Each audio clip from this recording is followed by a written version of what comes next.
All right. So, without further ado, I would love to go ahead and, our facilitator is already on the call, and it's my deep honor and pleasure to welcome everyone once again. My name is Great Namani. I'm the founder of the African Economist Scholars Program, and it's my honor to also moderate this webinar today with our facilitator, Ms. Esther Adegunle. So, before I introduce our speaker for the day, who is super ready for us, I would love to share some insights about what we do at AESP. So AESP simply stands for the African Economic Scholars Program, and the African Economic Scholars Program was an initiative we started 2 years ago. Actually, this May would be our birthday at AESP, our 2 years birthday. And we started off in May 2023 as an initiative tailored towards, building the next generation of policymakers in in Africa. And so far, it's been an awesome time, engaging in a couple of activities, building partnerships. So I'll just do a rundown of what we do at AESP, or what we've done for the past 2 years. So for the past 2 years, we've been able to do a 2 month training for young people who are interested in public policy and economics. You mustn't necessarily be an economist to be part of AESP. You just have to have keen interest in public policy and also some interest in economics or policy generally. So for the past 2 years, we've been able to run 2 sessions of the Scholars Program. The Scholars Program is our flagship program, our main program, and it simply involves 2 months of training. Some of the persons on this call happen to have also participated in the scholars program as well. So during those 2 months, we'll have speakers across board come to talk to the scholars and share insights on how to better build yourself, the tenets of policymaking generally, and how to build yourself in the policy space. And at the end of the 2 months, we also have the scholars read some books. Last year, the scholars read 2 books during the period of the session. We also have the scholars debate and a couple of presentations to build their public speaking skills. And at the end of the session, we were able to select top 3 speakers, the best debaters, and best writer for the very first session we had as well, and the most active scholars. And some of these scholars are currently intending in our partner institutes, and it's something we are really proud about generally. For the next 4 minutes, I'm also going to talk about what other projects we are currently doing. So last year we kicked off a national policy challenge. This is specifically for Nigerians, and we hope to spread to other countries as well. So the National Policy Challenge is a challenge of more of a writing challenge. And in this situation, we have students from Nigeria, in this case, write on a particular policy issue. Last year, we had 2 topics, and we had people submit entries on the 2 topics.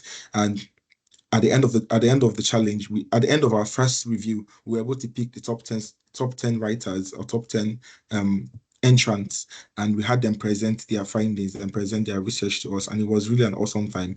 During the course of the challenge, we also partnered with the Special Assistant to the President on Citizenship and Leadership, coupled with the Policy Innovation Center, who sponsored the cash prizes and the awards. And it was an awesome time getting to hear from university students on some of these policy challenges and how they will approach it. And also, we have the webinar series, which is part of what we are doing. So this is the May 1st webinar is a webinar we've implemented to be holding annually, and it's focused on how economists can build themselves generally in the job market. And but the most important thing is that some of the lessons you will learn from here are actually transferable. That implies that you must not necessarily be an economist to attend the webinar. And so if you have friends or people who you think should be joining us today, it would be nice to also reach out to them and have them join the session as well. Last year, we also had another webinar that was focused on scholarship opportunities. We understand that, policymakers also need to train themselves. And part of what we're trying to do recently, we did last year a bit, partly last year, it is building people, trying to build them when it comes to scholarship opportunities, especially those that are interested in economics and allied courses. And so towards the ending of this year, we're also going to be opening a mentorship opportunity for people who intend to apply for scholarships in the policy or economics field, and they'll get to receive a one-to-one mentorship with people who have passed through that phase. So if you're interested in applying for scholarships this year, just keep your eye on our social media pages. Then also, the webinar series. We also have a webinar towards the ending of the year as well on scholarships and opportunities generally. So these are the major things we've been doing so far, and things we also get to do this year. And we are very much happy that today we're going to be having the webinar on commanding value as an African economist in today's job market. It's a very, very interesting topic, one that anyone who is interested in economics should get to know and learn about, because it's one thing to be an economist, it's one thing to be a valuable economist. And as young people, we want to make sure that we are valuable, whether we're economists or not. So at this point, it will be my honor to welcome our speaker. But before I do that, please permit me to spend some time to let you know who indeed it is that we've invited today, so you get to learn more about her. So Ms. Esther Adegunle is a dynamic professional that is dedicated to fostering sustainable economic growth and development across Africa. Currently, she is serving as the economic growth lead at DI Nigeria. She orchestrates initiatives that are aimed at advancing private sector development, agriculture, education, health, and governance. Simultaneously, she plays a pivotal role in business development and collaborating with teams to win programs with esteemed donor organizations like FCDO, USAID, World Bank, and European Union. Prior to her role at DI, she honed her expertise in research and thought leadership at PwC, where she authored influential publications that spans across industries such as agriculture and consumer goods. She commenced her career as a management consultant at Deloitte, providing strategic solutions to clients in banking, logistics, and consumer goods sectors. She has a very strong academic background, guys. Esther's academic journey is marked by excellence. She holds a first-class degree in economics and graduated with distinction from the Warwick Business School with an MSc in Business Analytics and Consulting. Her commitment to continuous learning led her to attain an executive certificate in economic development from the prestigious John F. Kennedy School of Government at Harvard University. With her blend of expertise, leadership, and commitment to social impact, Esther continues to be a driving force in the realm of sustainable economic development and thought leadership. Ladies and gentlemen, it's my sincere honor and a privilege, I should mention as well, to welcome Ms. Esther Adegunle. Hi, Ms. Esther, over to you. Hi, thank you so much. Great. Thank you for having me. I'm so excited to be here. I'm more excited because I see other African, people, right? So from Kenya, from South Africa, and these are two of the few African countries I've been to. So I was telling myself that great, maybe I should visit more African countries so that we'll have more participants from other African countries. Yeah, well done with all of the work you're doing, and the team is doing, right? I wish this existed when I was in school almost 20 years ago, right? But yeah, I'm happy to be part of it as a facilitator today. I wonder if there's anybody from Rwanda. I have a special place in my heart for Rwanda. So if anybody Interesting. pops in from Rwanda, yeah, I was in Rwanda in January. And I enjoyed it and I want to go back, right? But yeah, like I said, I've been to South Africa. So yeah, it's been a while, but yeah, I love Cape Town. I saw that somebody is from Cape Town. I've also been to Kenya and Nairobi. I plan to be in Ghana this year by God's grace. So yeah, I feel like I'm at home, kind of, right? So yeah, thanks again for having me. We'll dive into the presentation now. I'm looking forward to it, it being an engaging one. So when Great asked me to speak for 1 hour, I was like, hey, what am I saying for 1 hour, right? I'm a storyteller, so I tend to also speak quite a lot. But in the middle of the presentation, we'll pause and take a few questions, and I'll continue with the presentation. And I know we'll have sufficient time again for questions, right, and for responses. Okay, so yeah, let me share my slides now as we kick off.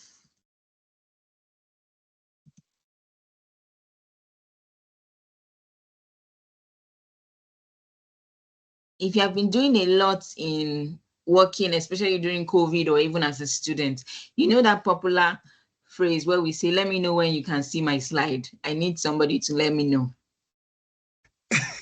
Yes, ma'am, we can see your slide.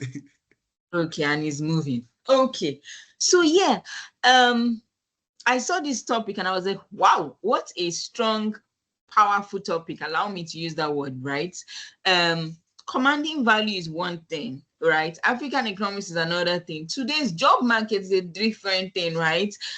So I've prepared this to be quite relatable, simplified. I'll be saying a lot about my journey, and I mean where I am. My journey is still ongoing, right? And I'm hoping that it will resonate with you, and it will help you that 10 years from now, you actually remember this presentation and say it was helpful for you. I've divided my slides into and the presentation into about, yeah, these are 6, right? So first will be introduction. Thank you, great, for the introduction in terms of reading my bio. I'll share more things. I'll talk about my journey, a part of my journey, some of my habits as an economist. We'll move to the, I think this is where we take the break. Then we'll move to the future of work. Talk about what's required from you, as a student, as a graduate, as an economist, or somebody playing in the policy space. Talk about the power of AI. I already see lots of AI assistants here with us. So I know a number of us are already using AI. Then we'll end with the silent season. Okay, so these 6 will cover in the next less than an hour. Yeah, so yeah, let's go on. So introduction, starting with the introduction. A number of you know me in terms of what has been read, or you've looked at my LinkedIn profile, or you saw what was posted about me, or you Googled my name and so I'll start with what most people see, okay, about me, right? And Great has spoken about it, but there's a reason I'm putting this slide, because we're going to go to another next. So yeah, when people hear about me or Google me, they would see things like I was the best graduating student in economics, Unilag, proud Akokite. I don't know if there's any Akokite in this room. Put it in the chat if you finished or you're in economics, not even economics, you're in University of Lagos. So yeah, I finished as the best in my department. This is like 17 years ago, almost 20 years, right? Also the best in my faculty. 2 of us were the best in the faculty. A gentleman called Laolu, a friend. I've worked in 2 of the big 4s. So I've worked in 2 of the big 4s. I want to believe we know what the big 4s are, right? So the KPMG, Deloitte, PwC, EY. Nearly got poached into another one, but I didn't take it at all. Let me see what's next. I've been featured on a number of TV stations, media sources as a leading economist and all. So if you check my LinkedIn profile, you see some of it, some of my recordings there. And Great mentioned this in terms of doing a program with the Harvard Kennedy School on Economic Development, which I loved and hope to visit Harvard again soon. And many people know my designation at DAI, Associate Director of Business and Economic Growth. And of course, I'm not sure Great mentioned this, but I have a foundation called the Beyond the Degree Foundation. Started it a decade plus ago. And it was basically just to bridge the gap between what's being taught in the university and what's expected in the job markets, right? And I mean, if you want to find out more about it, you can check us on LinkedIn, just type Beyond the Degree Foundation, or you can see some of the amazing work we are doing. But yeah, this is what people see when they hear about me, right? Which is all fancy, all good and all, thankful to God, but there's more, right? And that's why I brought that first, right? To say people don't see, many times people don't see the other parts of us that we either don't share or they are more private, right? And I'll speak to a few of them because I believe in, as an economist, as a person, I believe in the whole person, not just one side of the person, right? So I'll share a few of it. And I basically started sharing my journey. So yeah, not many people know that everybody in my family was an economist or is an economist and studied economics. So I wasn't supposed to study economics at all. Economics was supposed to be that subject, that course I wasn't supposed to study. My background, last born, 4 kids, only girl. And you know, when you grow up in a family where everybody is doing one course, you're like, why is everybody doing this course? This is the course I'm not going to do. So I wasn't supposed to do it. I was a science student, and if you're in Nigeria, typically as a science student, you're supposed to either be a doctor, an engineer, things like that. So I wasn't supposed to, but the truth is that when you've told all your family members that you're not doing a course and later you end up studying it, they're looking at you and saying you still came back to it and all, right?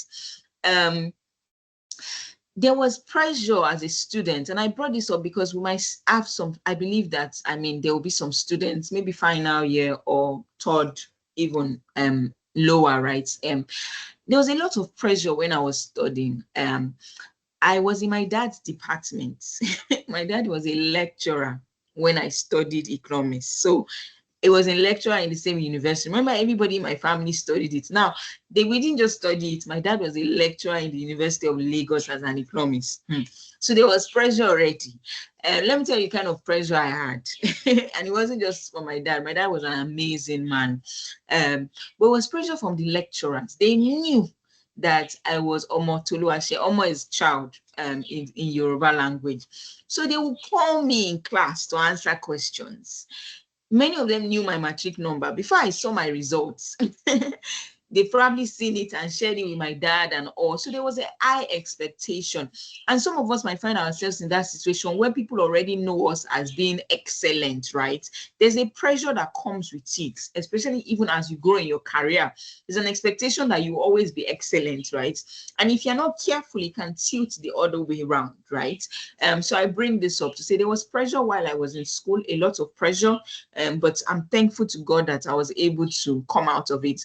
Many people don't know that my first job interview was a disaster. And I kid you not. And I'm not going to mention the name of the company, but I remember having that job interview. I actually still remember the color of shirt I wore for the interview. It was a yellow, bright, beautiful shirt. And it was for an economics related role in an investment company. And they asked me questions around economics and the economy. And I was just looking at them because I couldn't relate. Yes, I had come out of school as the best, but most of my knowledge was theoretical. I couldn't relate it to what was happening in the Nigerian economy and more, right? So this is a part of me that many people don't see, right? And we still have some students coming out of school and not being able to relate it to their world, right? Another thing that many people don't know is many people don't see the hard work of keeping up with economic trends. It's quite some work. Yesterday, I saw in the news that the US economy has contracted, right? Many of us know what's happening in the US and in the world, tariffs and all of that. But as an economist, as a policy person, you have to keep up with these trends. But people see you publish things, speak on TV, they don't know the hard work that is in it. So the idea of bringing this is when you see people, don't just put them in a box and say, oh, this person is this good. This person goes, everything is fine and good for the person. Not necessarily. Many, many times it's not so, okay? There's a lot of hard work in keeping with economic trends. Even other work when you have to prepare for a TV interview in less than 24 hours. And I remember in Nigeria, sometimes around last year, was December, the Nigerian president had a media chat with various journalists and media people. And I remember it happened around 9 p.m.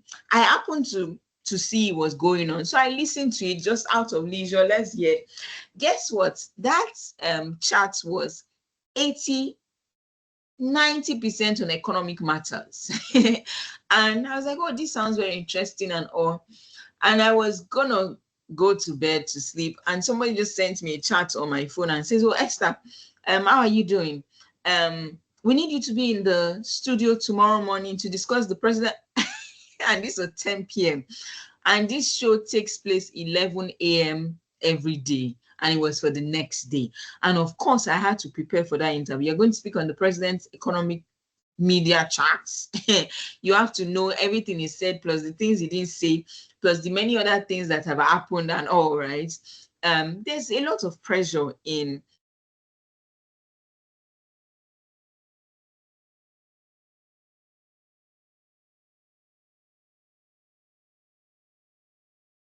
Hi, Ma. Sorry, I think your microphone muted just now. I, yeah, I can still see your slide bar. but like your mic is muted. Just go back to the Teams app.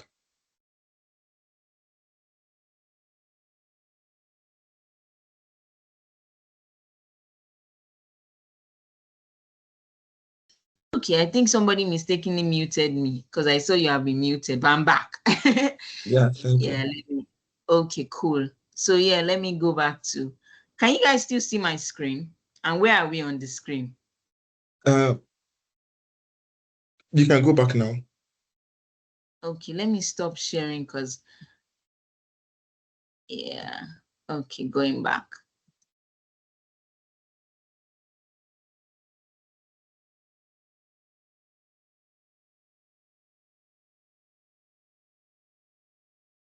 Share.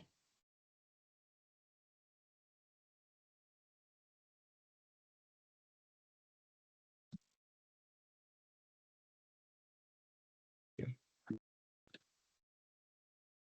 Okay, so yeah, can you see the grades? Can you see the my journey and some habits? Yes, yes, absolutely. Okay. Okay, and let me hide what you reminded me to. Yeah.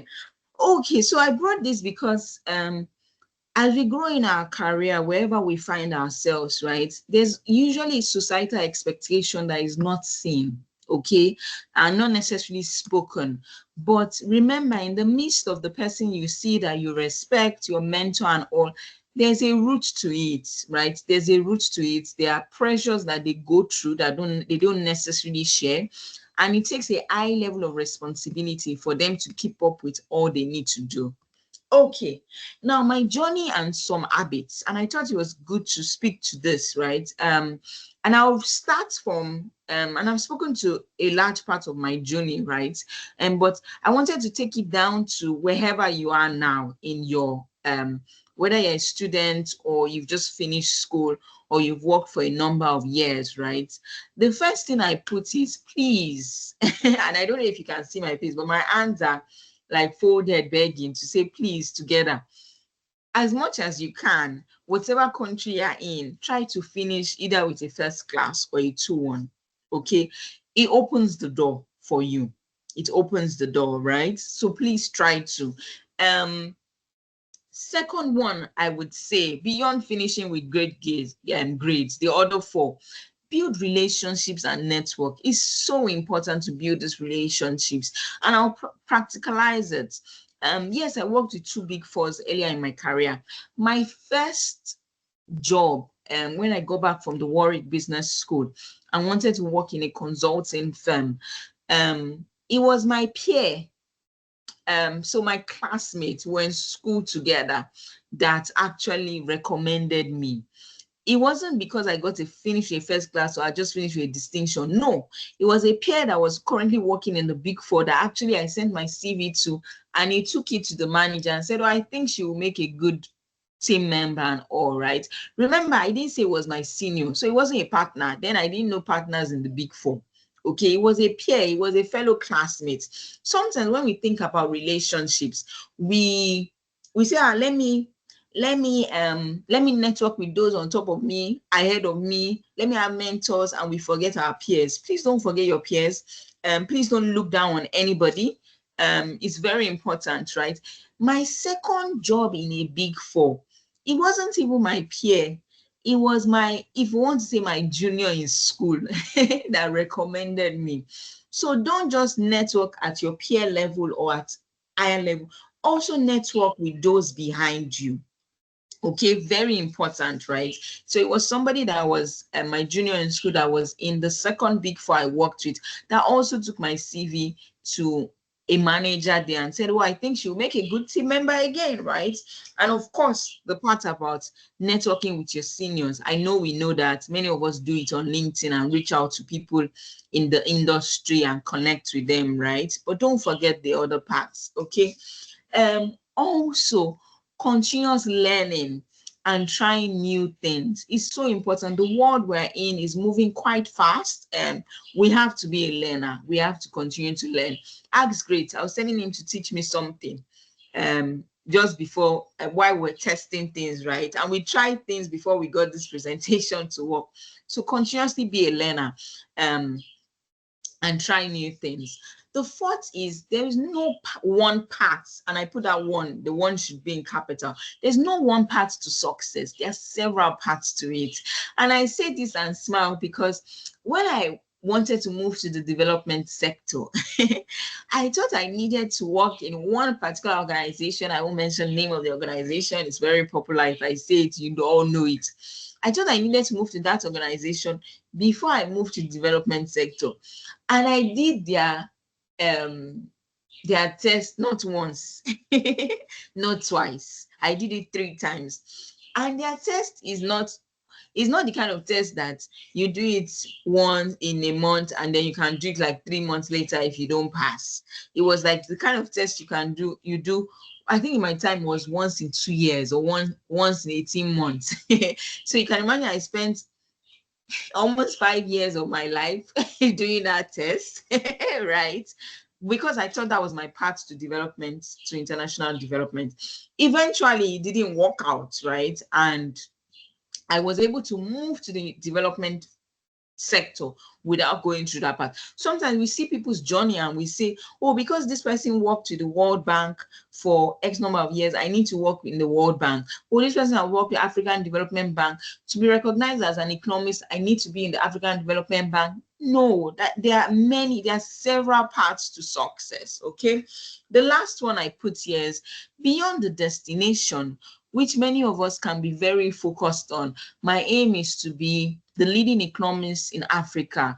I want to speak and be recognized globally as an economist, as a policy maker, as a change maker. Please enjoy the process.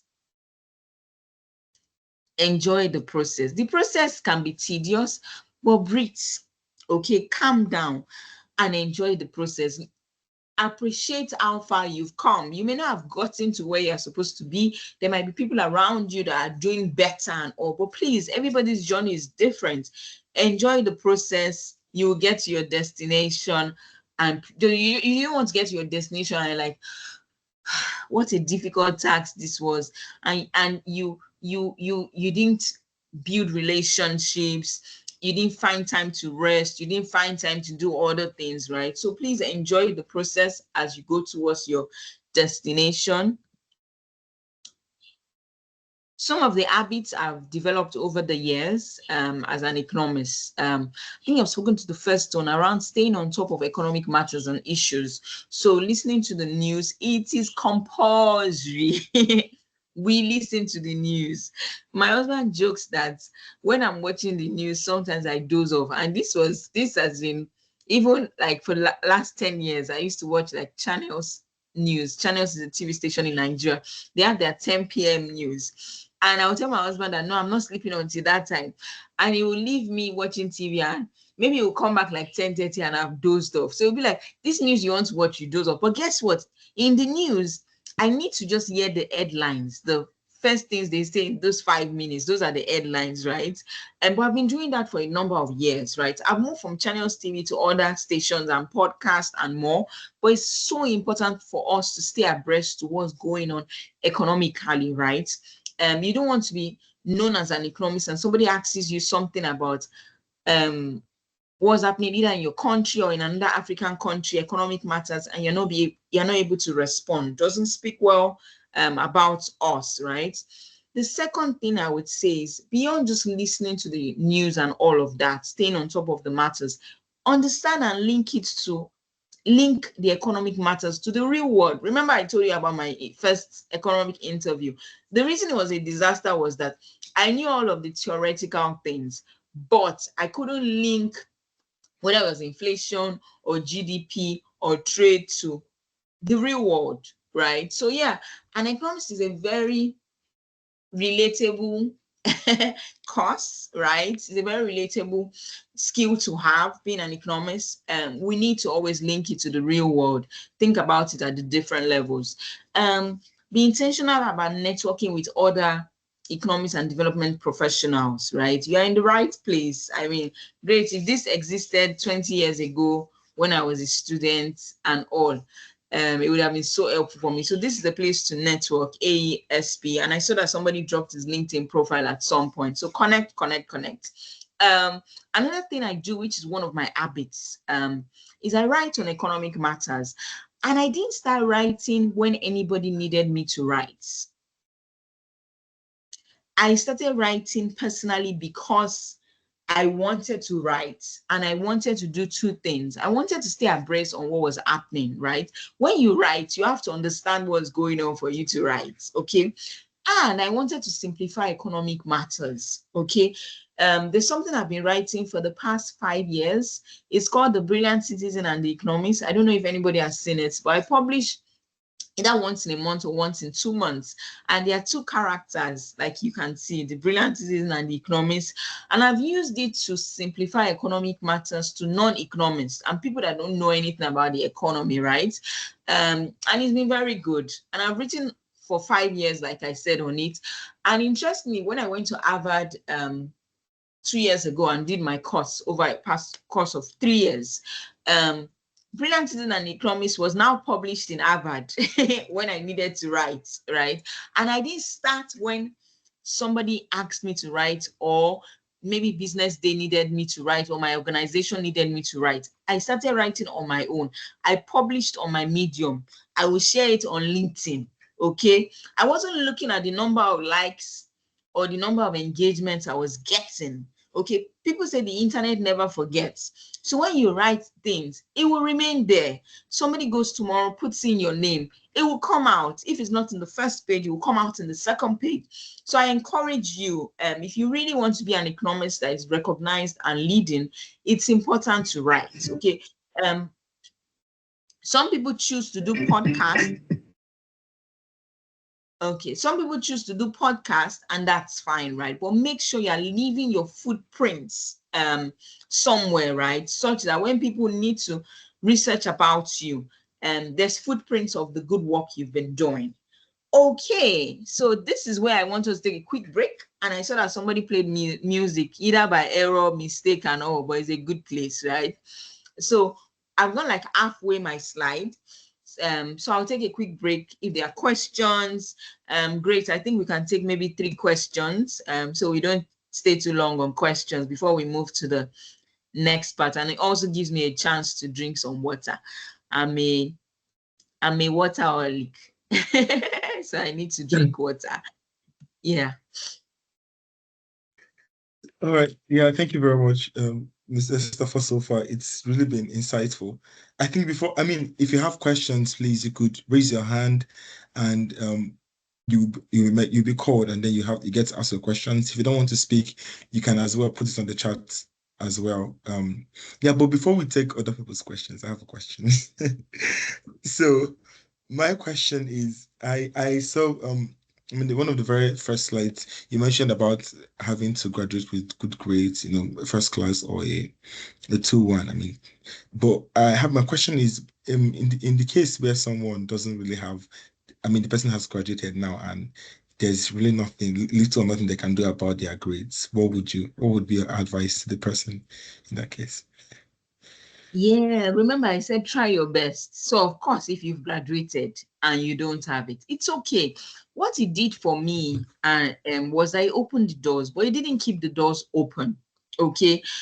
So when I needed to do my master's, it was easier because there was a first class, even though I remember some universities that didn't take me, even with the first class, right? And all. So it's okay, wherever you are. We say that your morning is when you wake up. So you've now finished and realized you could have done better, right? What do you need to do to improve yourself with a tutu? There are courses you can take, okay? The other things I mentioned, that means you have to do those ones more. That means your networking must be more than somebody with a first class or a 2-1, because you need people more, right? Great, you're Yeah, laughing, but that's the truth, right? yeah, Um, that's true. so you need to write more and let people see that was in fact, get to a stage where people are not necessarily, when they're looking at your CV, they're not looking for your grade. Okay, they already know you, and they will say, just send your CV to me like that, and you can just put your university and finish with this your course, right? There are people that at this stage I don't ask, what did you finish with in school, because they've upgraded themselves so that you're not interested in what they finished with. That they give value already. So that's what I would say to people that are finished. they couldn't make a 2-1 or a first class for whatever reason. It's okay, it's in the past. Okay, it's only for those that are still in school. I say try your best. If it's your present situation, push hard and finish with it. I hope that answers your question. Great. Yeah, yeah, yeah. So I see three hands raised. I don't know Okay. if you want to take all. Do you want to take all? Okay, let's take the three and then that's it. I'll move back. Okay. Thelma, I think I saw your hand raised first. Okay. Good afternoon, Mr. Greater. Good afternoon, um, Madam Esther. So, Hi. okay. So, and um, thank you so much for your story. So, I finished with a 2-2, yes, and then I went on to get a master's degree in finance and that one in economics. But so far, I've been working in human resources. But I always feel like I can do more. I always feel like that I don't want to end up going to school and not apply my degree in into my into like inculcating my degree into my work life. So how can I maybe transition better to make use of my degree? Yeah, I'm enjoying my job, doing interviews, working across different countries in West Africa.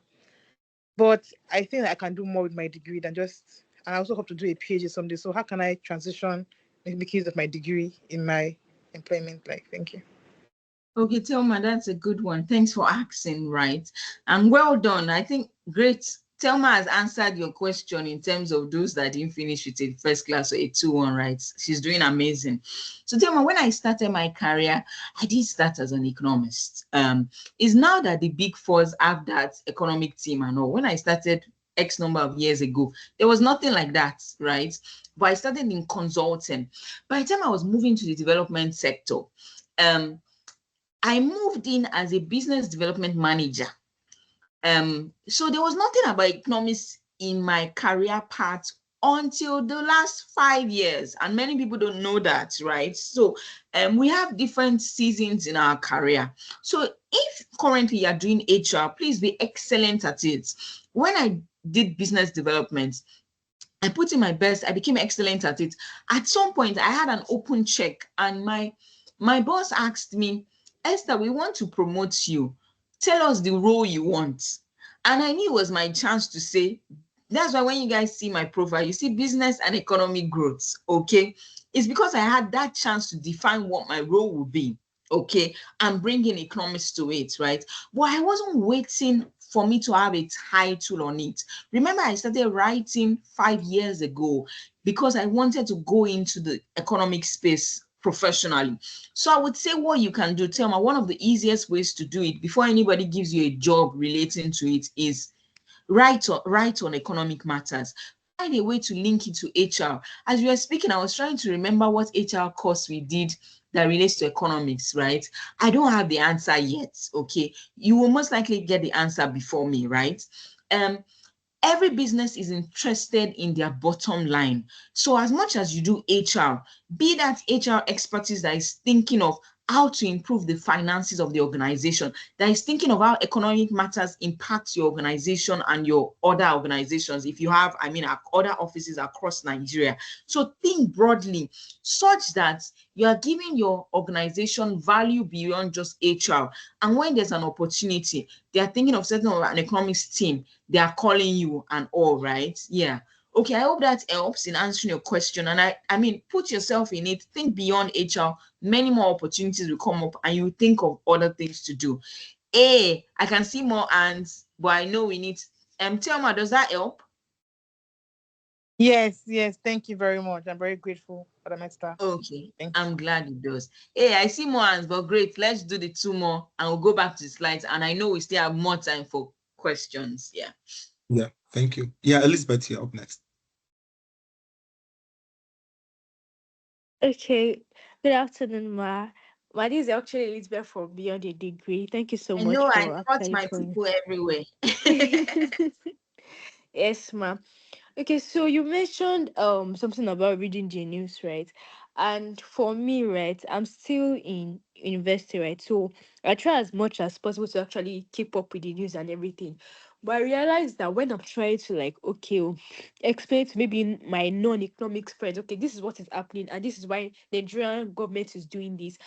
I really like short of words. Like it's hard for me to like retain everything I've learned. So I literally just listen to the news and I could never like remember like a single data or a single fact that I heard, right? So I wanted to ask, so what are the ways you can actually implement like reading the news, reading articles, and you actually retain it and be able to like have an opinion on it, yes, and also have like insight on it. That's a great question, because sometimes the news doesn't give you, the news can give you the headlines and doesn't give you more details, right? Now it's your responsibility to take in those details, to do the work. So the news tells you that the US economy contracted in Q1 this year, right? That's what the news says. The news will bring in political matters and other things. You want to look at it in an economic lens to say, why has their economy contracted? What has happened? What sectors contracted? What were the drivers to it? So the news will just give you the high level and all, is the except it's an economic analysis, right? And then you need to do the work. Do your work by going online and just put that headline and look for articles around it. It could be the Economist giving something on it. For me, when I was in school, one of the ways I could practicalize it was I used to buy the was it Business Day? I used to buy Business Day every day then, not every day. I don't think I could afford to buy it every day. Maybe like every week I used to buy it, and I would read it. And because it's a business newspaper, they focus more on business matters, right? Okay. So beyond the news, look for economic shows. And I know a few of them, right? I'll probably type them, or let me say the ones for the benefit of everyone. For me, I listen to Arise News, and Arise is available not just to Nigeria, it's on DSTV, it's on YouTube. I listen to Arise News 11 a.m. every day when I can. There are no meetings in the office. They discuss economic and business news, and because the economic and business is it's quite practical. I listen to the same Arise on. I'm an Arise ambassador. I listen to the same Arise every Saturday by 10 o'clock. They have a business show. It's usually practical. At first, it could seem overwhelming, right? Lots of numbers are being thrown and all. But I kid you not, as you continue to listen to it, whether it's daily or weekly, it begins to make sense. You begin to add the dots, like, okay, this is what was said last week, this is what's said now, and all, right? I have a few other podcasts I listen to, African shows on BBC and all of that, right? And as you continuously hear it, so oh, that was what I heard last week. Oh, this is the implication of it and all. So Elizabeth, I hope that helps. And all, right. But yeah, I hope it helps. Does it? Yes, ma. Thank you, ma. Okay, brilliant. So remember to act afterwards. One more question. I see two hands, but we remember what I said. We still have time for more questions. So yeah. Yeah, so we'll take Flourish and then the rest of the questions after the presentation. Yeah, thank you, Okay. guys. All right, thank you. Thank you so much, great, and thank you, Ma, for this session thus far. It has been really insightful. So my question is regarding writing. You had mentioned, writing on economic matters and all of that.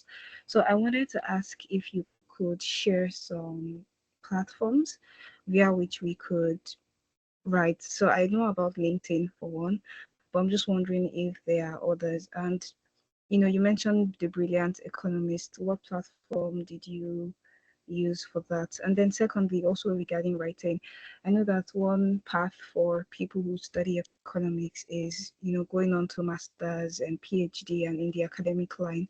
So if you could share, how we could publish articles and things like our projects and all of those things that then build up for your portfolio into going into academics. So that's my question. Thank you.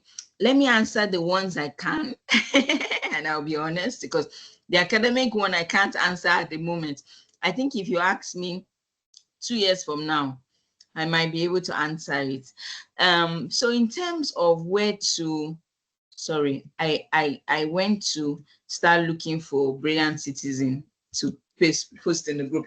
But in terms of where to write, LinkedIn remains good. Okay. My concern with LinkedIn is that if you just post, it doesn't necessarily leave footprints. And Great is amazing on LinkedIn, so you can also jump in. But there's a way you can, I think there's a way you can post on LinkedIn such that you will still see it. But I chose Medium because in Medium I could see like all of my articles all through the year. So I use Medium. And I will share it. Let me share it at the end so that nobody starts reading it and doesn't listen to the rest of my presentation. But yeah, so there's LinkedIn, there's Medium. Great. Which other? Where else? There's this one that people have started using. Oh, hey, something Substack. Great. Do you know it? Yeah, yeah, there's Substack as well. But like you, I Yes. would prefer Medium. I would prefer Medium as well. Yeah. So I'll say use Medium. On Medium, you can share it on your, post it on your LinkedIn, right? And all. Why we say LinkedIn is because if you check Google, if you Google your name, one of the first thing that comes out is LinkedIn. Okay, so it's a good, strong footprint and all. So that was the first thing. Yeah, that was the first question. The one around academics, I'll leave it. I feel like Great is a better academics person than me, right? My master's was done like 15 years ago. When I did my master's, I was able to publish my project, but that's where I stopped in terms of academic publications, right? So I can't help you with all of those PhD related ones as of now. But if you're also thinking about what to write, was that the second question? I think I've forgotten the second one. Remind me of the second one, please, Flourish. Where to write? Yeah. What's the second? So yeah, what to write and the PhD one. But if you want to So touch on what to write, that would be nice as well. what to write? Well, there are several things to write. Okay, as an economist, there are different economic matters going on, if not every day, every week. Okay, this is a new month. Something beautiful to have written about last month was all of the tariffs. Okay, and I started writing on it. I should publish something, if not this week, next week on it, right? So a lot of gas boosts, allow me to use those words, a lot of happenings in tariffs last month. So as an economist, it's something to think about and say, oh, I could have written on this. Every month that they publish Nigeria's inflation data, that's something to write about. Every quarter that they publish Nigeria and other countries, and sorry, I'm saying just Nigeria, other countries, please, every month they publish your inflation, something to write about. Every quarter they publish your GDP figures, something to write about. Of course, there's also the annual one, right? Every quarter or time, there are things published around international trade, around the trade. There's something to write about, right? It's really about picking it up and writing it from the economic angle. Every time there's a new government, a new president in your country, you can write about the president's economic stance, what you think the president would do. Okay, so you see, these things are usually all around us. When you listen to the news headlines, you find out what's new. Always good to write about what's trending, but not necessarily, to be honest, right? Because remember, what you're doing is you're leaving footprints. And those footprints, somebody will check for it 5 years ago, 5 years after. And it might not be what's trending, but they will see that you published, wrote something great about it. Okay. I hope that answers you. John, I want to take your question, but let's take it after. And Greg, just make sure it's the first one we take after I'm done. Okay. Yeah, I like that we took a break, made it more practical and relatable, and then we'll be back. I'll try and keep my next session to about, no promises. And great, I was telling you 1 hour was too much, but look at us now. But I'll try and keep it to finish at about 1:15, so we still have at least 15 minutes for more questions. Does that work? Yes, it does. Absolutely. Okay. Yeah, let's do that. Okay.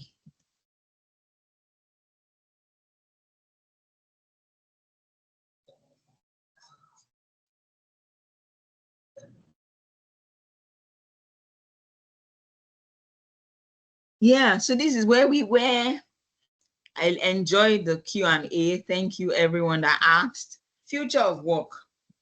The future of work is here. So even though we use the word future, it's actually here with us. And you find different things, right? And these things are relatable.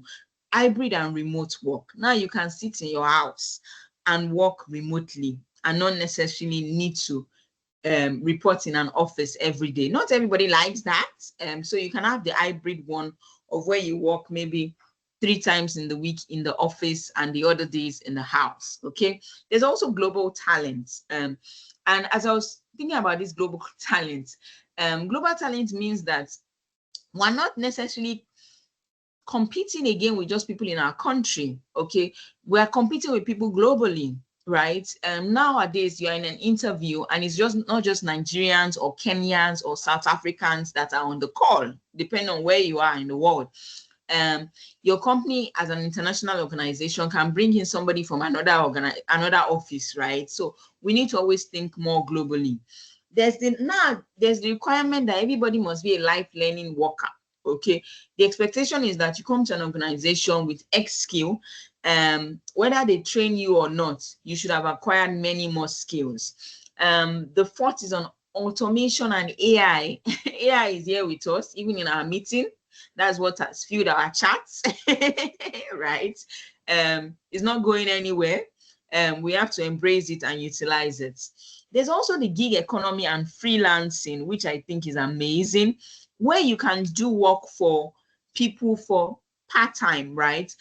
Somebody is looking to do a data analyst and is looking for somebody to work with him for 1 week and can pay you by the day. There are opportunities like this now for freelancing. So yeah, the future of work is here with us. Personal enablers. So what do you need to do based on all of these things that are happening in terms of the work environment? 5 things I put that you need to do. Embrace technology, love technology. And there's a lot about that, but I'll move on to say continuous learner. I think we've spoken about being a learner, continuously learn. We never stop learning. Social skills development, beyond your technical skills as an economist, as a policy analyst, develop your social skills, teamwork, EQ as emotional intelligence, emotional quotient, emotional intelligence, same thing, networking, communication, all very important. The fourth is solve critical problems. We need to be problem solvers, right? Every organization has one problem or the other. Don't just think about your own problem, right? In terms of your own work, think broader, right? And be that person that when there's a challenge, they're thinking about you. Oh, we think this person will be able to take it on and all. Remember, it's a problem. So it's not immediately they bring it to you, you have the answer. You have to think about it and all. Research. The fifth I say is volunteer to lead and manage projects. Okay, and start this while you're in school. Okay, you know, when you're in school, many times you have this group of 5 people or 7 people, and it's only 2 people at the end of the day that are doing the work. It's okay. Put yourself as one of the 2. Be seen as the leader. Later, you can decide if you want to acknowledge the other 5, right? But what you're doing is, and I learned this in Harvard, you are flexing your muscles such that when you leave school and bigger projects are brought to you, it's not your first time of doing things, right? And you've already learned some soft skills in terms of managing people and all. So please volunteer to lead and manage projects. What else is required from you? I'll try and go through this quite fast. It could take a lot of time, but I don't want to stay in it for too long. Let me see how fast I can go through it. It's one of my popular slides. I always look at the World Economic Forum. So they do this thing of 10 top skills required globally. And I've put in 2015, I've put in 2020. I know it's not as clear. Let's focus on the ones that are very clear. And I use colors. I love colors, actually. I use colors because the blue are the ones that have remained. So they were in 2020, in 2015, they were required. In 2020, they were still required. So complex problem solving was required then, still required as at 2020. Critical thinking, coordinating with others when you're doing those projects in school or when you leave school and all, very important. Coordinating with others is a skill to continuously build. People management, you never do things alone, right? You always need to manage people and work with people. You manage at different level. You manage your boss, you manage your peers, and then when you become a manager, you're managing people under you, right? The two that got into the list by 2020, creativity and emotional intelligence. Great. This is where we're supposed to play the video. I think we can play it for 3 minutes so that people actually, we don't need to get to the end, but the video is on emotional intelligence. Let's play it now for people to learn from it. Let me stop sharing so you can. All right, thank you. So sit back and enjoy the video.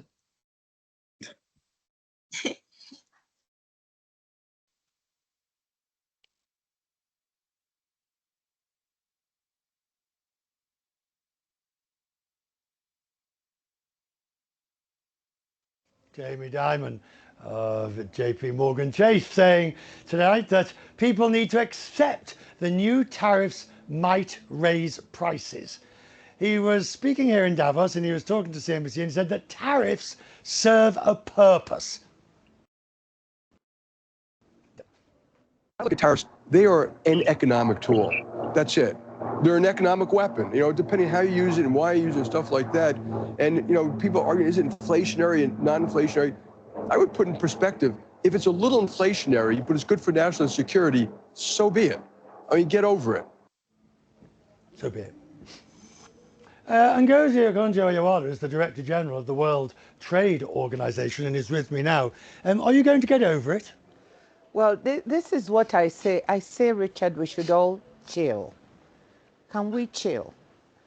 I think we shouldn't get overexcited about the issue of tariffs. Let's wait and see what actually is done. Right now, there's a lot of speculation on what might be done. It hasn't been done yet, Richard. I get that. Yes. I get that. But you've got the president saying day after day, 10% here, 25% there. Well, so let's wait. When we look at what has actually been said on the executive order, as to a series of studies on different trade agreements, even the External Revenue Service is to be studied to see how it can be set up. So I'm just saying, could we take a deep breath? Let's chill to our members. Let's not overreact. Let's not think of tit for tat. Let's not get too excited. But as the Europeans have said, you have to be prepared for tit for tat. No, you have to be prepared to take good steps. First, through the WTO, and the European Union is actually doing that with China on the dispute they have.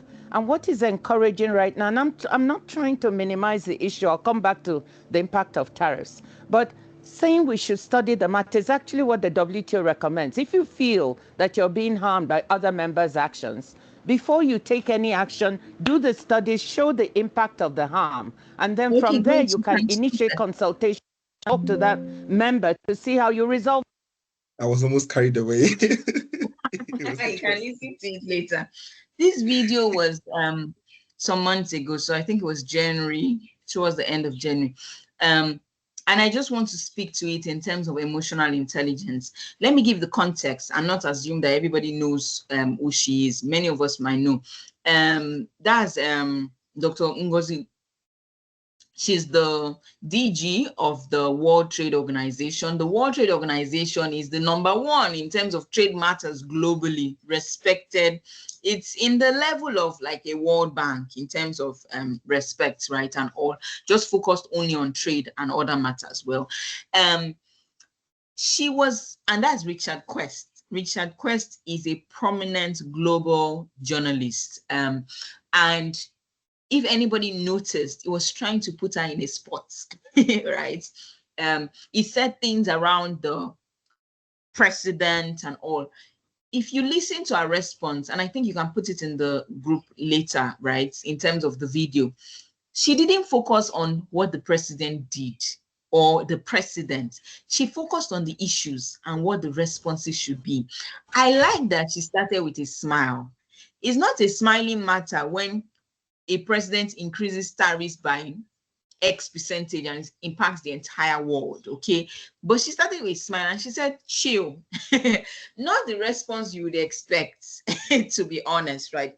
But she displayed high emotional intelligence that people spoke about afterwards, right? And if she didn't do that, the next headlines for the day would have been DG World Trade Organization says that retaliation is the key. She has said XYZ, and that would have been bad for her brand, personal brand, and also because of the role she has, right, for the World Trade Organization. So it's very important, and many times we have to practice emotional intelligence in the heat of the moment. And somebody will say, what does it have to do with me as an economist? She's an economist, right? We'll find ourselves in positions where, and it could be you being on TV months from now or years from now. Be careful not to respond based on emotions or based on where the journalist is trying to push you to. You can always take a breath, right? And respond. Respond based on the issues, not on what the person said or what the person did, right? Never personalize things. It's really always never about us, right? It's about the broader issues and all. Okay, I thought that was important, and I hope you learned from it. We'll go back to the presentation and finish still in about 12 minutes. But yeah, if you have thoughts around that, we can take it when we do the later Q&A. Okay, so I hope I've been able to tell you what emotional intelligence is. Yeah, I think the video would have done justice. 2023 and 2000, let me skip this one, right? And move to 2025. By 2025, when this was done, the blues are the ones that have remained, and the greens are the new ones in terms of coloring. A top skill that is still required this year and in the future is leadership and social influence. And I think that video speaks to it, to be honest, right? People need us to be leaders even before we are given a title of you're a leader or you're a manager. Social influence. Now, social influence is not necessarily for those that have titles. Some people have more social influence just being on TikTok or being on Instagram and having a number of followers. That comes with its own responsibility, right? It's a skill that is required. Analytical thinking and innovation always been there, will remain for a long time. Something that has come up now is around learning strategies. You can see technology has taken a large part, whether it's in terms of the usage of technology, monitoring it, design and programming. There's a lot around technology now. Does it mean you have to have all of these skills? Not necessarily, right? But just ensure you're building the ones that are important for your career and positioning right. Okay. Very briefly about the power of AI. I already see AI around us. And so I'll just speak to how do you harness AI as an economist? Interestingly, when I was thinking about this, I asked AI the same question, and AI gave me a few things, right?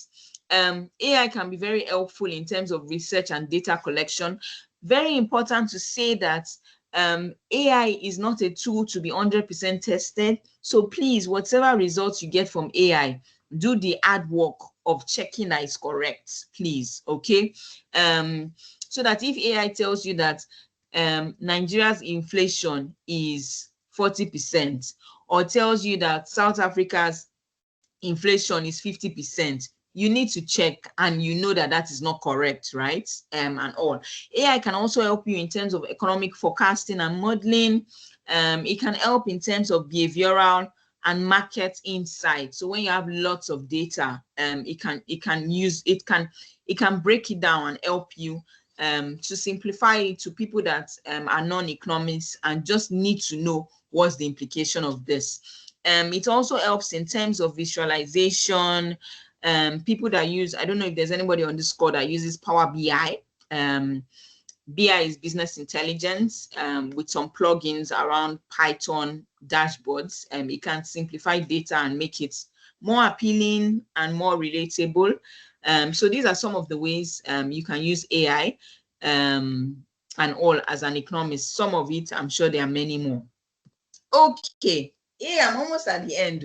So this is the final part. And I was intentional about putting this part, right? Because I believe in seasons and times. And in our career, even as a student, we'll always have seasons and times. The silent season is the season when things are silent. There's nothing to post on LinkedIn. You're not achieving as much as you thought you'd be achieving. You're going through personal, family challenges. It's okay to be in this season. Okay, it's okay to be in it. Embrace it. In this season, it's a learning and a growth season, so don't miss it. Everybody passes through it, I dare say. For someone with all of my achievements, everybody passes through the silent season. The silent season can make or break you.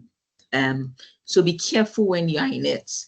I was going to end here, but it was this morning I put something more and I said, okay, so somebody might be asking, what do I do or don't do in the silent season? Some of the things to do is stay rooted in your values and your beliefs, right? I'm a Christian, great relationship with God. The silent season is the time to stay close to God, right? Hold him, stay close to him. It's also the time to put in the work and ignore the noise. There's time when there's a lot of noise and all. Ignore the noise and focus on your work. It's a time to be careful not to compare yourself with others, especially as we push everybody be on LinkedIn, visibility and all.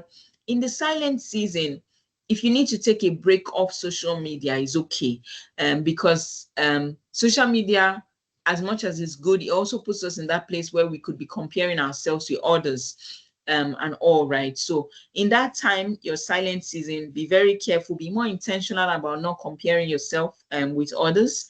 In your silent season, stay thankful. Remember the many other things you've done, okay? And I like to say and end by saying, in your silent season, prepare for what's ahead. Remember, it's a season. Those of us outside Nigeria or that have been to other, countries with a different climate, right? There's summer season, there's winter.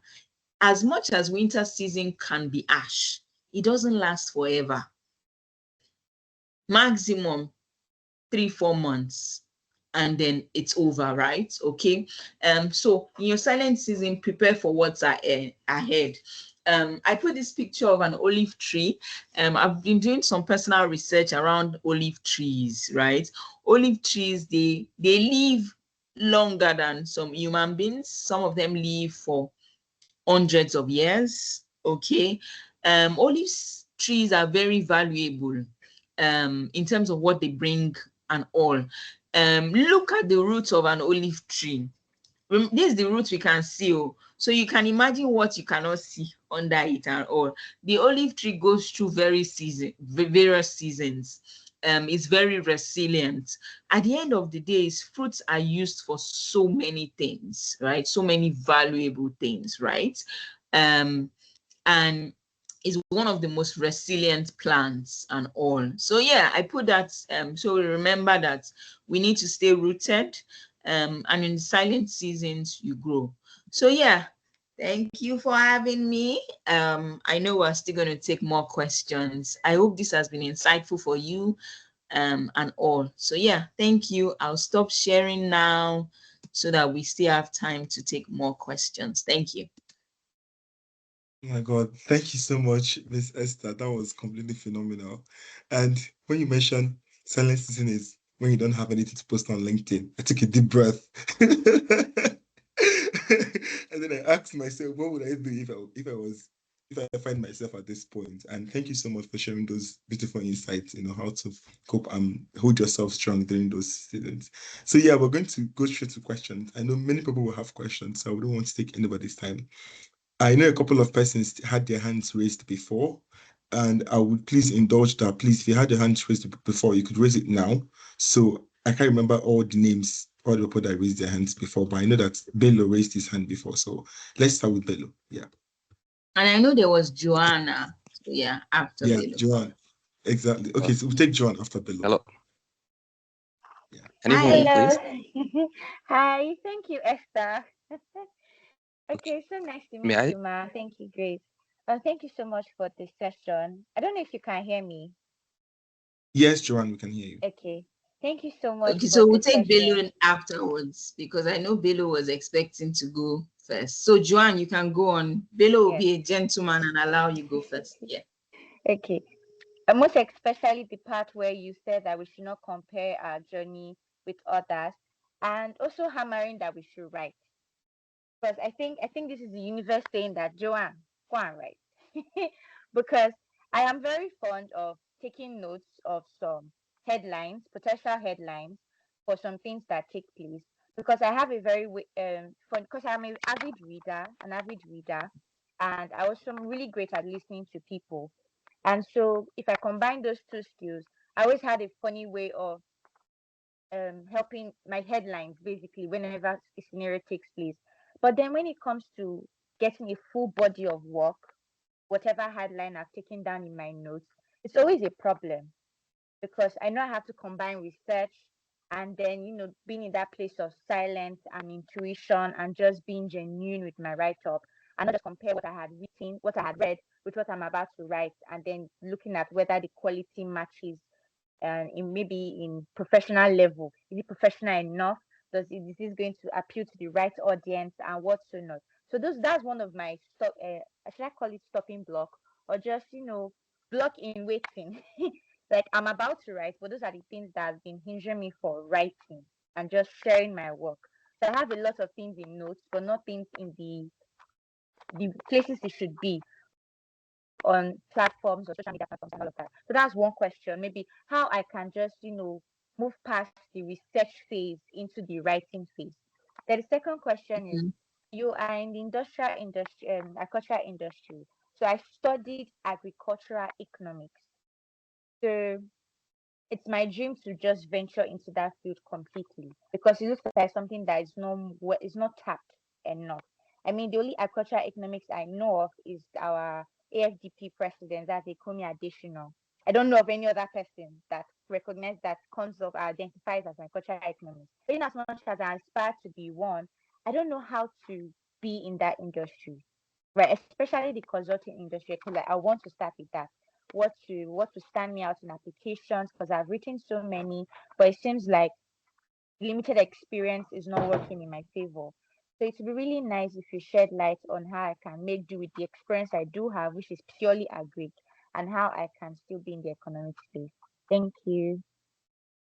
Yeah, these are some powerful questions. Let me answer to the best of my ability.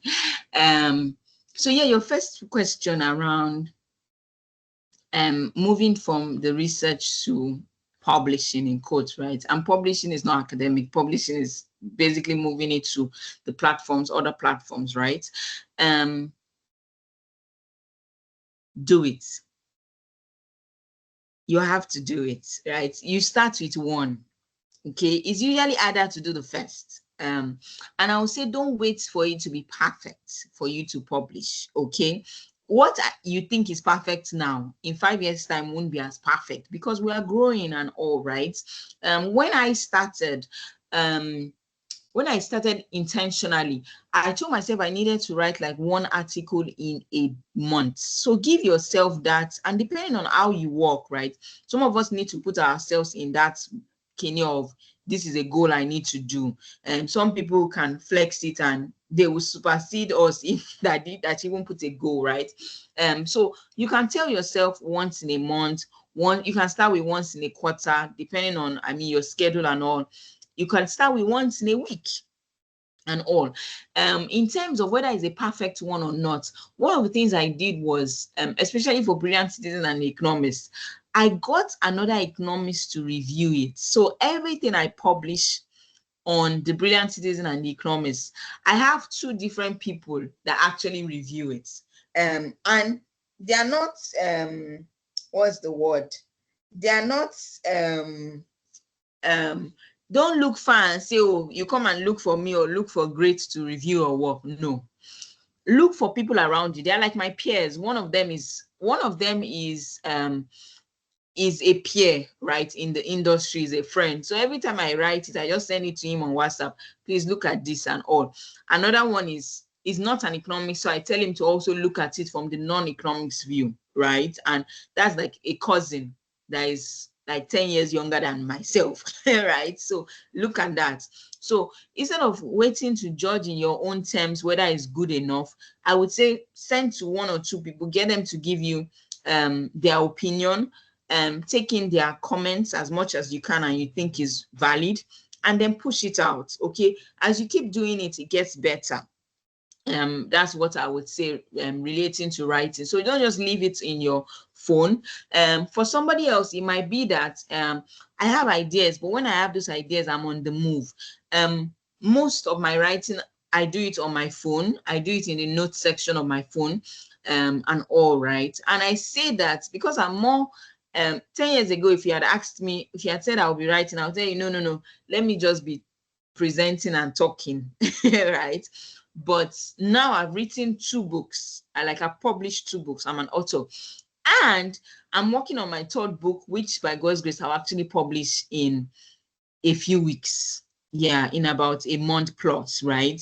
So I tell people that if Esther can write, you can write, because I didn't think I would be an author and I'll write in any way, right? So push yourself, and just get it published. Publish it in these various platforms we've spoken about. Yeah, the other question is the one around being an agri economist, right? I did a bit of economic agric research when I worked in one of the big fours, because I was in that space, right? It's a niche space.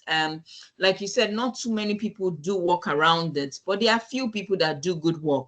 It's just that many times you find, people that do the work are busy doing the work. They're not pushing things out. I have a friend that actually has a company, a consulting company that is focused on agric research and economic matters. And we worked together many years ago in the Big Four.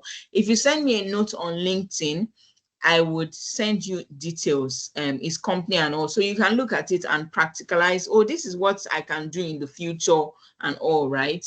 Yeah, and I think that that's a sector that's not just in Nigeria, many African countries, is a sector that we need to grow. Okay, we need to move it from subsistence and rudimentary agriculture to more productive agriculture, right? That champions industries and provides the resources. So there's the value chain of the agriculture sector, is very important for Africa. So please find, if you really are passionate about it, yeah, you could start by writing around it, and in the future you can find yourself doing things around it. Okay, I hope that helps you. Yeah, hopefully. Yeah. Does it? Yes, thank you Feedback? very much. Yes, it Okay. did. Yes, Yeah. it did. I'll reach out Okay. later. Thank you. Please do. Yeah. Okay, Bello, please. Thank you for the time, ma'am. Kindly confirm that you can hear me, please. Yes, I can. Thank you. The presentation has been life-changing, of course. My name is Bello, and I'm from Kano State, Nigeria. I have a 2-1 in economics, and presently I'm working with government as a tax administrator. But I know that is not where I'm supposed to be. My dream since when I was in school is to just be a research area. I'm very good with econometrics, and I'm dreaming of studying MSc econometrics. But unfortunately, many of Nigerian universities do not offer the course, I think. And as an economist, how could you guide me toward actualizing this dream of mine of even studying MSc econometrics? Because is research-based course, and many problems are being solved through research. And I think that I have enough economic background and the opportunity to contribute and excel in the field. How can I transition from where I am to there? And concerning the silent moment, you say that I'm presently writing my final ICANN exam to be charted very soon, but I haven't written anything on social media because I say that till I equip myself well enough so that I will be writing unstopped. And how could you help me about that too? Thank you.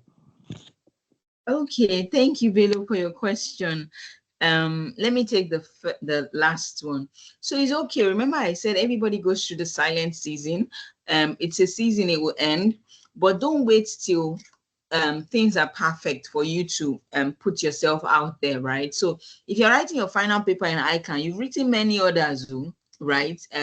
Could you have written about your past exams and how what skills and all you utilize to get to it and all? So don't wait till everything is perfect. I would say that, right? And of course, when you pass your final exam, please celebrate and put it up on LinkedIn, other platforms that will help people. The reason we put this thing up is not just for our visibility of footprints. There are people that are also looking to be encouraged and to be motivated that they can also do it, right? Yeah, so I would say that. The first question around, well done. Econometrics is not one of those courses that all economists love. I remember doing it in year 3 and year 4 because I knew it was very important as an economist to be able to use the various tools, econometrics tools and all. So I remember eViews, SPSS. In terms of your MSc around that, I'm not surprised that, I mean, you haven't found any Nigerian school that specializes in it. Great, anything academics, I default to you because you're the one currently in school. So I would say if you haven't found in Nigeria, please look outside Nigeria. Don't limit yourself to just Nigeria. There are many other schools, and the internet helps in terms of researching around that. So yeah, I would say work with greats and the team to find options. So narrow down to 5, 3, send in your applications, learn from the process. And I know Great mentioned one around scholarships for people, right? So stay in AESP, and I'm sure they will give you more information on how to actualize that dream. Great, concur. So I know I said the right thing. Yeah. So yeah, Miss Esther, I actually have a recommendation for him. So the African School of Economics, I don't know if most of us have seen them recently. I mean, they have been bubbling. They have a campus in Nigeria and a campus in Benin, and one of the major programs they're doing at Benin Republic is a master's in mathematics, statistics, and economics. It's very quantitative, like it's very, very quantitative. So I would advise you to go through and they have a scholarship actually. One of my friends got a scholarship offer last year. So I think information is very important. You could go through the ASE. It's called African School of Economics, Benin Republic. So you go through it. They have a scholarship program, and the course is very aligned to your dreams. Wishing you all the best. Yeah, you see what I was saying. Thank you. Thank you very much. Yeah, good. Yeah. I don't know if we have anybody with any more questions. We still have about 4 minutes to go. Yeah, Gloria. Hi, everyone. Thank you for this meeting. It is very inspiring. I'm Gloria from Kenya. I just have one question. Right now, I'm doing masters in economics, but I've done the option of finance, and I would like to be a lecturer maybe by 30. Considering doing PhD still in economics, but I would like to not to do the finance option, the behavioral economics option. Since it's interesting, it's new, it has something. I know it has something. Is it a good option that I do? That considering my bachelor's was still in economics and finance, my master's is still in economics and finance. is it the right option for me to do a PhD in economics, but the option of behavioral economics? Is it the right way, considering that I want to be a lecturer? Thank you. Let me start as a child of a lecturer, then I'll pass it on to Great. So Gloria, firstly, thank you for asking that question. And yeah, lovely to connect with you. Well done. Like that, yeah, from Kenya. So I would say very easy. If you want to stay in the academic space and be a lecturer, then it's good to do a PhD, right? Once you can. So you want your MSc to be such that you can translate it to a PhD. And I'll just give you an example. When I did my master's like 15 years ago, I had the opportunity to either do a project work or to do like a consulting related work. Many of my fellow classmates did the project work, like consulting work, but I decided to do a project such that if in the future I want to do a PhD, I can, right, and all. So yeah, it's good to position yourself. I think with a PhD, you have to specialize in one thing, right? So whether it's in behavioral economics or in something else, a PhD makes you to focus on one thing and solve a problem around that. Yeah. In terms of whether it's the right thing to do, I almost feel like only you we have the answer to that question. But let me hand it over to Great so he can also share his thoughts around it.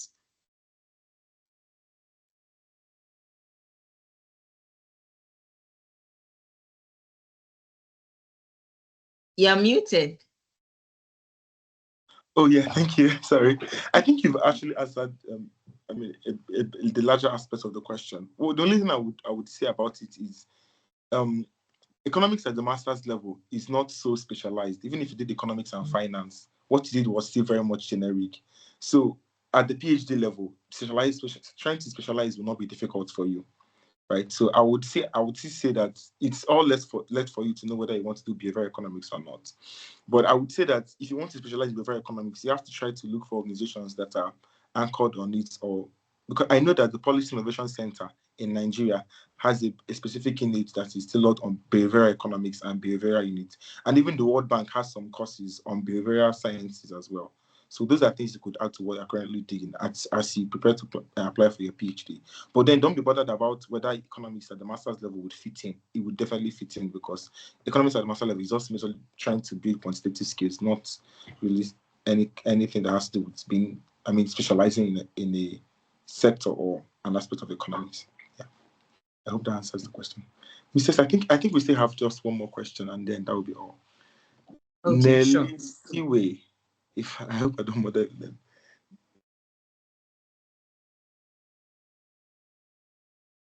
Or was it Nelly Siwe who spoke before? Yes, that's me. Hi everyone. Thank you for taking my question. So my name is Nelly Siwe and I am from South Africa. I'm a student, a third year student at the University of Witwatersrand. And I'm doing politics, comparative politics, as well as critical perspectives on state bureaucracy and administration. So I've recently applied to African Economic Scholars Program because I'm deeply committed to contributing to African policy development, especially at the intersection of climate justice and political economy. So while I'm still awaiting a response, I'm eager to start engaging with these conversations and learning from leaders in this space.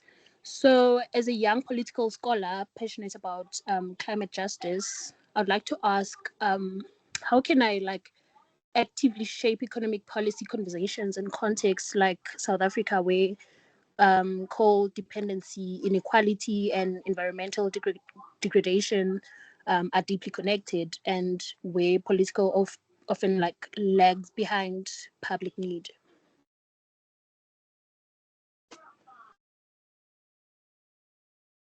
Grace, that's your question because you see how you were attentive to it, very attentive. Once you said ASP, I said, okay, that's your question. So I'll allow you to answer that. Yeah. And Nelly Siwe, lovely to meet you. Yeah. Okay. Thank you, Nelly Siwe, for the question. And thank you for applying to the AESP program. We are currently reviewing applications. We should be done in less than 3 weeks. right? And the program is scheduled to start by June. So hopefully, selected applicants will hear from us. We've sent out emails mentioning that unfortunately we cannot reach out to the selected applicants because of the large number of applications we received. And then regarding your question, so a very good way to go about trying to influence policy or working in the policy space is, since you mentioned you are currently in your third year, it's good that you understand your interest and what you want to do in the future. So I would advise you to begin to maybe set scouts for internships in the policy space or in the think tank space. That was something I did, and it really helped me. So I picked my interest quite early, like you did. And what I did was I began to reach out to executive directors on LinkedIn. And I mean, Miss Esther has mentioned LinkedIn multiple times here, building networks and relationships. She spoke about that at the inception of the presentation. So I leveraged LinkedIn, and then I was able to connect with some of the executive directors working of think tanks across Africa, and I was able to secure an internship with one think tank. So it's something I also advise other people at this point. If you're looking to build your skills, build yourself in the policy space, contribute to what is going on, there's no better place to do that than to work with a think tank. I mean, I wouldn't recommend the public sector because, I mean, public sector is a bit dicey. It's quite tricky, right? But think tanks or development institutes would be a better option for you, especially if you want to grow and you're at the inception of your career. So that would be my recommendation. I don't know if you have anything to say about it, Miss Esther. Oh, certainly I agree, right? In terms of, yeah, because I love it when as a student you're already beginning to think of the options and where you want to specialize in. So that's a good place to be in, Nelly Seaway, right? Explore it. And I always tell people in my foundation that when you're a student and the first few years of your career is a time to explore and test things. So you could find internships, know more about it, then make a decision. Is this something I want to do in the long term and all, right? So I would say, please, so great is spot on. Internships to understand what really goes on in the real world, right? And yeah, so find ways, reach out via LinkedIn, via within South Africa, the groups that do things around it, the think tanks, and please push yourself out, right? Some you forgot to tell our great that as we send these notes on LinkedIn, some will respond, some will not. You'll get Absolutely. no's, but okay. Absolutely. It's fine. Keep reaching out. The door will open at the right time. Yeah. Yeah, thank you. Oh, thank you so much. You both have answered my question very well. Thank you so much. Thank You're you. welcome. Yeah. And just to add that, in case you are thinking of a think tank in South Africa to work with, there's the SAIIA. It's called the South African Institute for International Affairs, SIA. So you could check them out, SAIIA. The think tank I worked with them, so that could be a good start for you. I think we've come to the end of the webinar, and Ms. Esther, I would sincerely speaking, this is one of the most insightful webinars I've attended in a long time. I practically had to ask my team members in the group chat. I hope all of you are connected to the webinar because it was completely insightful, right? Starting with, I mean, the trajectory of the presentation, the storytelling approach, it was just very phenomenal. Thank you so much for your time. We are very grateful. Yes, we thank you so much. I mean, having to Thank have you. this webinar, thank you so much.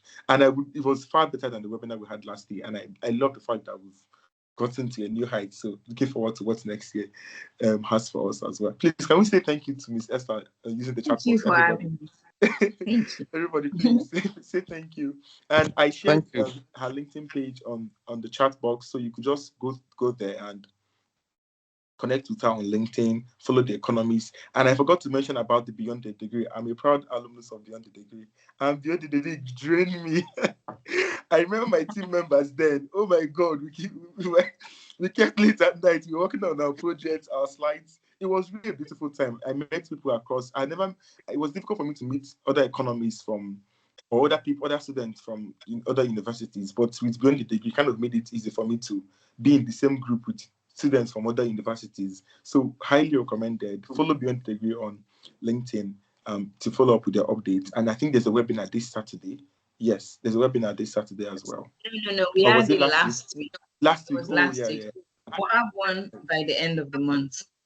Okay, yeah. Yeah. There's a webinar every last Saturday of the month or last Sunday of the month, last week of the month, Saturday. practically. Yeah.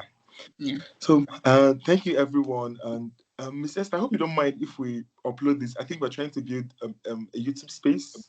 So we intend to like upload some of our webinars on the YouTube so that people can revisit and watch and learn from it as well. So, Yeah, that's fine. Sure. All It's right. fine. Thank you. Yeah. Thank you, Yeah. everyone, and I hope you enjoy the rest of your month. Happy New Month once again. Yeah. Bye. Thank you. Bye, everyone.